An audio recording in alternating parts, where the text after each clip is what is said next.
Mahilig ka ba sa mga alamat? Haka-haka? O mas magaling ka sa chismis? Siyempre, Pinay ka eh. Pero alam niyo ba na kahit sa ating kasaysayan ay sandamakmak ang kwentong tila galing barbero, sa dinami-rami ng sinaunang kwento ang paniniwalaan ng mga Pilipino, paano nga ba natin malalaman kung isang itong katotohanan at ginawa lamang para paniwalain sa kasinungalingan?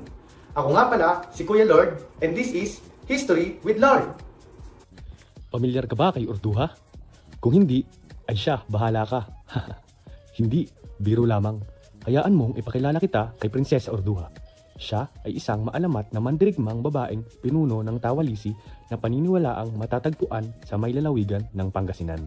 Matapang, matalino, at maganda kung ilarawan ng mga Pangasinense ang prinsesa. Wala umanong sino man ang makakatalo sa kanya sa digmaan, kaya naman naging malaya ang Tawalisi mula sa tangkang pananakop ng mga Banyaga, na siya ring dahilan kung bakit itinuturing siyang bayani sa kasalukuyan. Ngunit hindi lahat ay naniniwalang totoong mitolohiyang ito. Malamang ay dahil isa sila sa mga taong skeptikal at malala ang trust issues. Nang dahil sa panindigan nila sa pagkakataong ito, ay tatalakayin natin ang argumento kung si Urduha nga ba ay totoo o kataha lamang. Ako naman si Sabayton, ang kasama ni Lord para tahakin ang kwento ni Princess Urduha.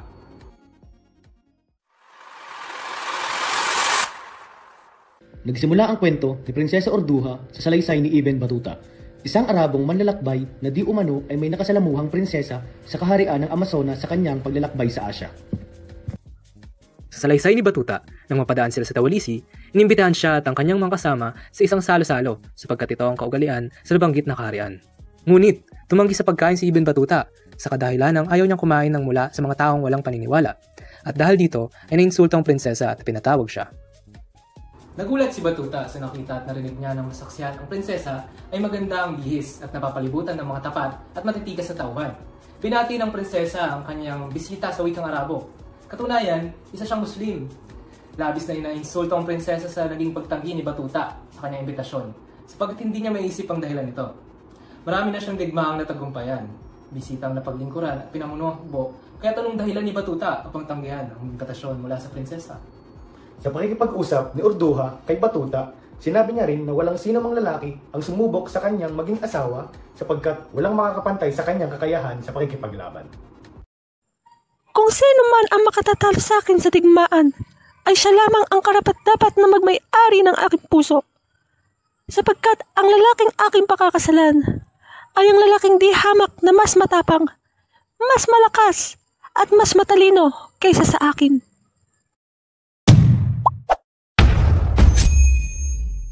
Si Ibn Battuta, isang Moroccan scholar mula sa pamilyang relihiyoso, ay kinilalang the greatest traveler in history. Siya ang tanging medieval traveler na nakapunta sa lahat ng teritoryo ng mga Muslim monarchs noong kanyang panahon. At hindi lang, inilahad niya hindi lamang ang kanyang tunay na karanasan, kundi pati ang detalyadong paglalakbay sa Middle East, South Asia, Central Asia at Southeast Asia. Ang mga ebidensyang ito ay nagpapatunay na siya nga ay nag-exist at matagumpay na inilathala ang kanyang paglalakbay na pinamagatang The Travels of Ibn Battuta noong 1355. At ang mga nakapaloob sa kanyang lakbay sa naysay ay naglalarawan sa lipunan noong medieval period na mayroon pa ring malaking impluensya sa atin sa kasalukuyan. Bukod sa kadahilan ng nabanggit si Prinsesa Urduha sa sanaysay ni Batuta, pinaniniwalaan ng mga Pilipino ang mitolohiyang ito dahil sa pinapakita nitong simbolismo ng ating kultura, kagaya ng women empowerment at patriotism. Marami rin na nagsasabi at nagpapatunay na ang lugar na Tawalisi ay totoo raw. Nang mabasa ni Jose Rizal ang lakbay sa naysay ni Batuta, itinuro niya na ang Tawalisi kung saan nakilala ni Batuta si Urduha ay nasa hilagang Pilipinas. Pinotohanan din ito ni Austin Craig noong 1916 sa kanyang aklat na The Particulars of the Philippines Pre-Spanish Past, kung saan tinukoy niya ang Tawalisi sa Pangasinan sa hilagang bahagi rin ng bansa. Iisang dokumento lamang ang nakapagpatunay na totoo nga ang alamat na ito, ang nailathalang lakbay sa naysay ni Batuta.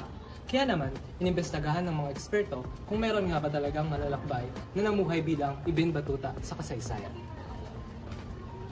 Isa sa mga ebidensya na nakapaloob sa libro ay ang wika na matatagpuan sa lakbay sa naysay ni Batuta.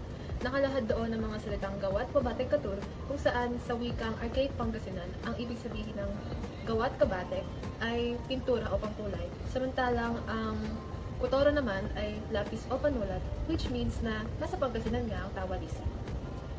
Bukod pa sa kanya, sumasangayon din ang isang lokal na scholar na si Mr. Katanungan sa kasaysayan ni Prinsesa Urduha. Actually, marami namang ebidensya na nagpapatunay na totoo yan eh. May mga artifacts silang nahukay sa Bolinao, Pangasinan noong 1964. At isa doon is yung tinatawag na gold-decorated Bolinao skull. And napaka-similar niya sa description na nakasulat sa travelogue ni Batuta. And dagdag pa dyan is yung fact na ang Bolinao is considered the center of trade and culture sa Luzon at sa China before pa makolonize ng foreign countries ang Pilipinas. Dahil dyan, it might actually be the ancient Tawalisi. Upang malutasan natin ito, kasama natin ngayon si Dr. Zafra ng UP. Kanyang kinekestyon ang pahayag ni Rizal na sa Pangasinan matatagpuan ang Tawalisi. Pakinggan natin siya. Alam mo kasi sa Baiton, imposible kasi sa Pilipinas mo makikita ang Tawalisi kung tunay man yung lugar na yun na sinasabi ni Batuta. Kasi di ba sa claim, kung sa nakita ni Batuta si Urduha is may mga elepante raw, which is sa Tawalisi nga raw. Pero in which record ba in our history mo makikita na may mga elepante na nanirahan sa Pangasinan or dito sa bansa natin? Thank you po, Doc. Dagdag pa sa pahayag ni Dr. Zafra, buo rin ang paniniwala ng isa pang profesor sa UP na mitolohiya lamang ang makasaysayang prinsesa. Ayon kay Professor Maria Luisa Camagay, tumutukoy ang lugar sa French, Indo-China noon kung saan ay nandoon ang Vietnam, Laos, Cambodia. Dagdag pa niya, maaaring tinutukoy ni Batuta na Amazona ay mas buhay pa doon, pero hindi sa atin. Meet lamang sa Prinsesa Urduha. Ito ang opisyal na posisyon ng Departamento ng Kasaysayan ng Universidad ng Pilipinas. Isang historian mula sa Pangasinan ang ating nakilala. Siya si Mrs. Resty Basa. Pero alam mo ba na kahit taga-Pangasinan siya, kung saan ay umusbong ang kwento ni Prinsesa Urduha, hindi siya naniniwala ng totoo ito. Bakit kaya? Well, hindi ko rin alam. Kaya naman siya ang ating tatanungin. Mrs. Basa, bakit hindi ka naniniwala kay Prinsesa Urduha? Ibn Battuta came from Sumatra on his way to China. So of course there are two possible routes, which is the western side of China Sea and the eastern side of China Sea, which is the Philippines. So most likely he traveled following the western side because that is the shorter route from Sumatra to China.